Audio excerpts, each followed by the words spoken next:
Nearly 1,600 pounds of meth will never make it to Georgia streets.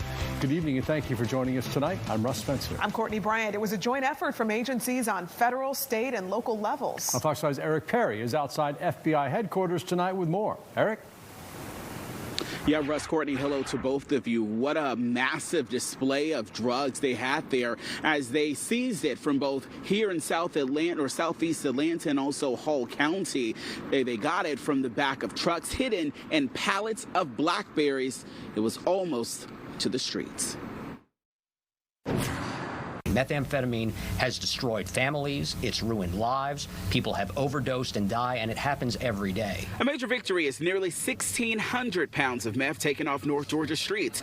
Officials say Mexican cartels are to blame. The discovery and arrest took place November 20th, one in Hall County, the other in Southeast Atlanta, as the drugs were hidden in pallets of blackberries on the back of trucks worth tens of millions of dollars. GBI and the Hall County Sheriff's Office arrested two men who, as of earlier this week, are now facing federal drug trafficking charges. Gerardo Solario Alvarado and Nelson Enrique Sorto have been charged with possession with intent to distribute methamphetamine, and Solario Alvarado has also been charged with conspiring to commit that crime. A third truck was found empty, but the driver of that truck was taken into custody and is set to be deported. Those trafficking narcotics into our communities, we utilize anything. So we've seen all kinds of produce, but we've seen just about anything you can think of, from building materials to compartments in vehicles. I've been with Hall County 39 years, largest seizure we have ever had. This investigation and indictment and future prosecution serves a clear message that drug trafficking has no place in our communities anywhere in the state of Georgia. A collaborative effort by federal, state, and local agencies, all working together to keep you safe. Stop and realize that for a moment. This did not make it, but what if it had?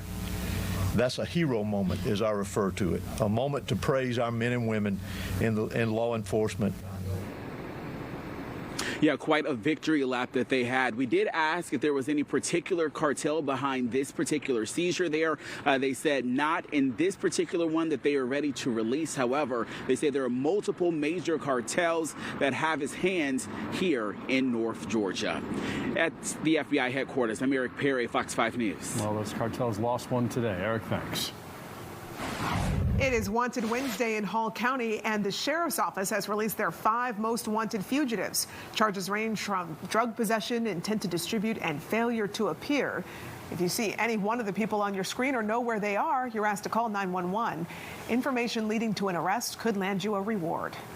A gunfight inside a Conyers restaurant prompted an overnight SWAT standoff. The shootout started last night with a fight inside Chiquito's Cantina and Grill on Old Salem Road. Police say a 22-year-old pulled a gun and fired shots. That's when police say 2 other patrons used their weapons to fire back and force him into the parking lot, where he continued to shoot at the restaurant.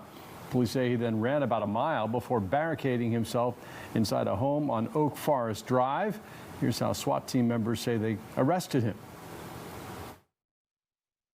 We encountered 8 individuals inside the residence.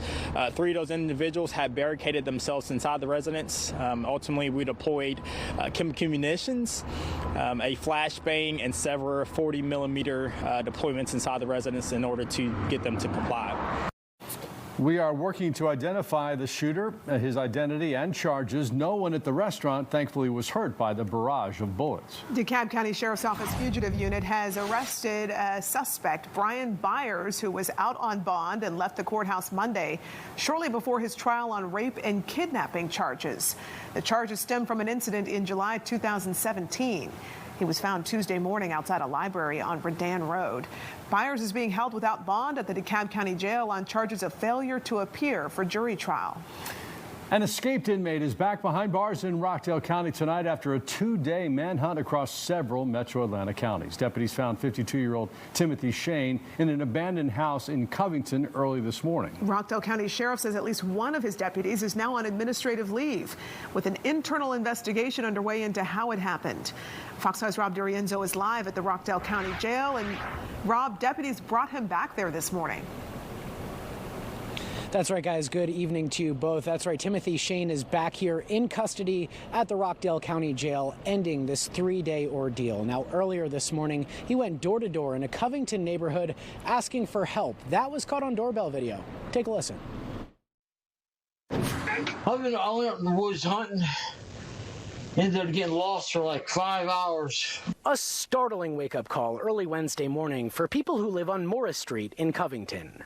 Escaped Rockdale County inmate Timothy Shane, seen going door to door around 1 a.m. It's just like somebody tap, you know, and I'm so used to that, my kids coming in late at night, you know. But law enforcement quickly swarmed the neighborhood, leading to Shane's capture. When we came upon an abandoned residence, and when they went into that residence, that's where they located inmate Shane. Sheriff Eric Levitt believes Shane staged a suicide attempt behind bars. While at Grady in Atlanta early Monday morning, he managed to get away, wearing nothing but a hospital gown.